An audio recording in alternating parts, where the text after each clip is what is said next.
bandeko nyonso oyo bapesa mi mpona kolanda biso na chaîne na biso ya YouTube Katika Pesa TV.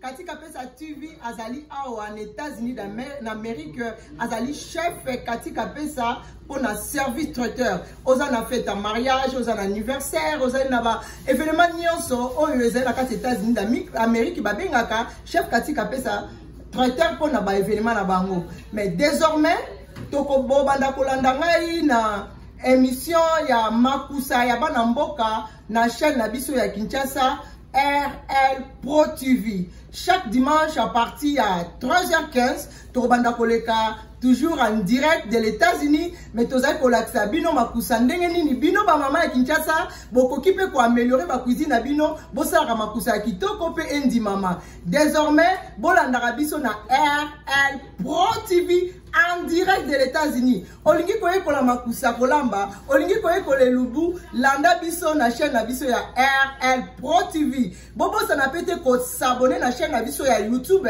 Katika Pesa TV. Kuna bokuta na ba makusa ya kitoko, ba gag ya kitoko, ba théâtre, ba conseil moko ya kitoko ya ba couple. Alors bon se retrouver. Voilà la lingi bino mingi, bino no sa Kinshasa. Rendez-vous na RL Pro TV.